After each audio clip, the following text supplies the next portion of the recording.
MET 335 Exam 1 Study Guide.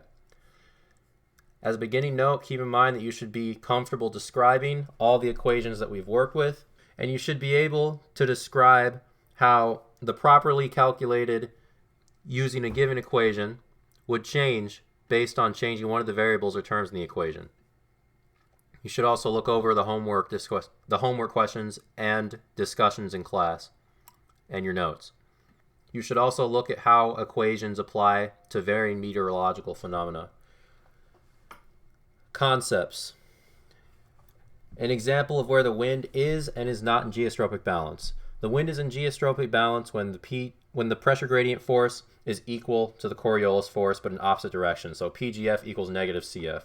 This occurs where there is no friction or curvature in the flow and there's no vertical motion, because that implies divergence or convergence. And remember that the geostrophic wind in its perfect form is non-divergent.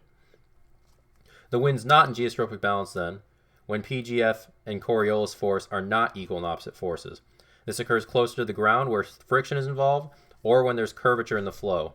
It also occurs where there's vertical motion of any kind, since it also implies divergence and convergence. Vertical motion is not possible in an atmosphere of perfect geostrophic flow. Vertical motion implies divergence or convergence, which can't coexist with geostrophic flow. It will either cause curvature in the wind or a temporary imbalance between the PGF and CF. For example, divergence downstream of the geostrophic wind would cause an acceleration of the wind, which means Coriolis force would temporarily become stronger than the PGF, thus throwing off geostrophic balance. Mass continuity means that if there is no divergence or convergence, highs and lows can't develop and there's no vertical motion. This next section deals with the implications of ageostrophic wind on phenomena that was discussed in class. The ageostrophic wind is equal to the actual wind minus the geostrophic component of the wind. In a jet streak, the ageostrophic component of the wind points toward the convergence quadrants of the jet streak, which explains why the divergence and convergence regions of the jet streak are where they are. Components of the ageostrophic wind, starting with isobaric wind. Isobaric wind is an ageostrophic component of the wind that points toward areas of lower pressure with time, so dP over dt. This means that, for example, comparing two areas, one in which the pressure with time is going up and one in which it's going down, isobaric will point toward the latter because it contains that partial derivative with respect to time. Isobaric wind is maximized when there is a large change in pressure with time at a point with a moving weather system. For example, a rapidly deepening and rapidly moving area of low pressure will have a very strong isobaric wind component. Isobaric wind plays an important role in the development of thunderstorms.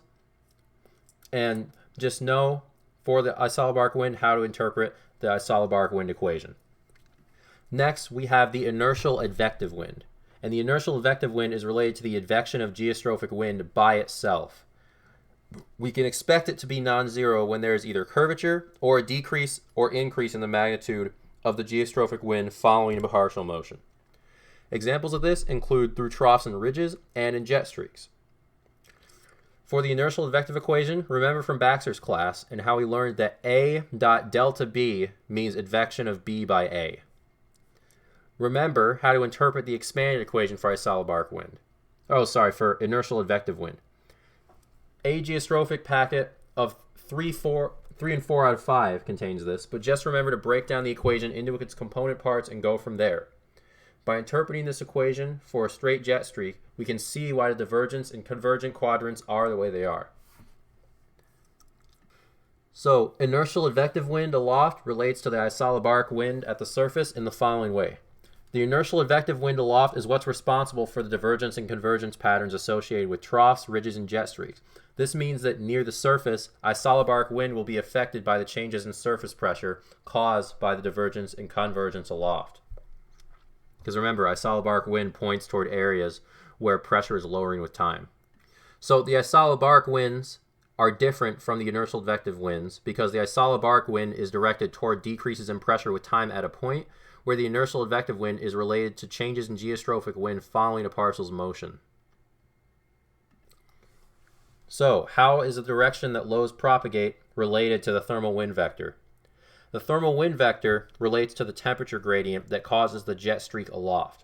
Areas of strongest horizontal temperature gradient will have a stronger jet streak aloft, and this jet streak has a divergent right entrance and left exit region. In these regions, rising air will cause a lowering of surface pressure, which the lows propagate toward. The surface low, in turn, advects warm air to the north and cold air to the south, which further strengthens the temperature gradient, thus strengthening the jet. This is essentially the feedback process explained in 345 by Baxter. Why was QG theory needed when it was developed in the 1940s? QG theory was developed in order to identify areas of significant vertical motion. It's crucial for meteorologists to know these areas, and to calculate this, you need to know the vertical profile of divergence. But at the time, we only had sounding data, and this cannot give us the vertical divergence profile that we need. Thus, QG theory is used to infer where vertical motion will occur without directly calculating divergence. The QG omega equation can be used to describe vorticity. The following are weather phenomena that can't be described using the omega equation given the assumptions made in its derivation. Remember, static stability is assumed to be constant for the QG omega equation. So it can't describe mesoscale ascent and descent associated with ageostrophic circulation near fronts and within jet streaks. And it can't describe how lows and highs propagate due to jet streaks. In general, it's a synoptic scale tool that's meant to filter out those smaller mesoscale forces. The following will go over the right-hand side terms of the QG omega equation in order as they are listed on the equation sheet. The first term describes the advection of the geostrophic absolute vorticity and how it changes with pressure. If geostrophic absolute vorticity becomes less positive as you go toward higher pressure, ascent is expected. If geostrophic absolute vorticity becomes more positive as you go toward higher pressure, descent is expected. And remember that going toward higher pressure means descending in the atmosphere. So basically, if geostrophic absolute vorticity shrinks as you go down in the atmosphere, this predicts ascent, and vice versa. The second term in the equation is the Laplacian of thermal advection by the geostrophic wind. Basically, for this one, just know that rising is maximized where warm air advection is maximized, and sinking motion is maximized where cold air advection is maximized.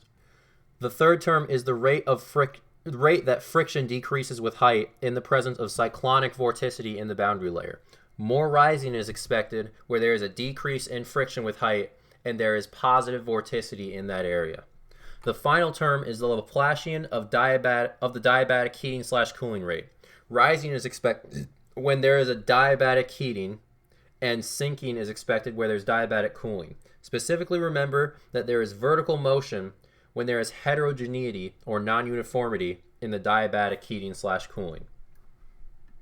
So this is a section on Q vectors, and Q vectors point toward rising motion. When they point away from each other, they're diverging, and it means sinking. They're useful because they include both differential vorticity and thermal advection. For example, descent is expected in an area with both differential positive vorticity advection and cold air advection. Under what conditions is potential vorticity conserved? Potential vorticity is conserved in adiabatic frictionless conditions. So in a negative PV anomaly, PV is not usually negative. It's just less positive than its surroundings because global vorticity is so large. Remember that an atmosphere is more stable when the isotropes are more packed together. Think of how it's harder to push up against multiple rubber bands than just one. So for this section, make sure you can explain or draw diagrams of the influence of upper level and low level potential vorticity anomalies on each other, including during cyclogenesis. So just a few notes: upper level PV anomalies propagate to the west due to the advection of PV, and lower level PV anomalies propagate east due to thermal advection. The circulations of these two anomalies result in them enhancing each other and reducing each other's propagation.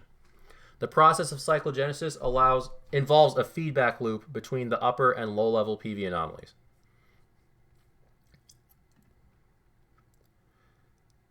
So, interpretation of the vorticity equation in isentropic coordinates. Remember that since mass in a given air column is conserved and isentropic surfaces bind the air column, the surfaces have to expand or contract to accommodate the mass. So the following is very important, and it involves the influence of diabatic processes on PV anomalies. So, when a diabatic heating maximum occurs below a positive PV anomaly, it will erode the anomaly. When a diabatic heating maximum occurs above a positive PV anomaly, it will strengthen it. Just remember that thunderstorm example.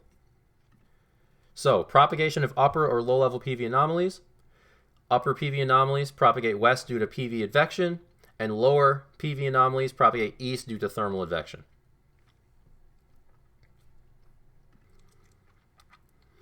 So upper level negative PV anomalies would be associated with a thunderstorm, because remember that diabatic heating maximum that occurs at the mid-latitudes would erode or a positive PV anomaly aloft or cause a decrease in PV relative to its environment.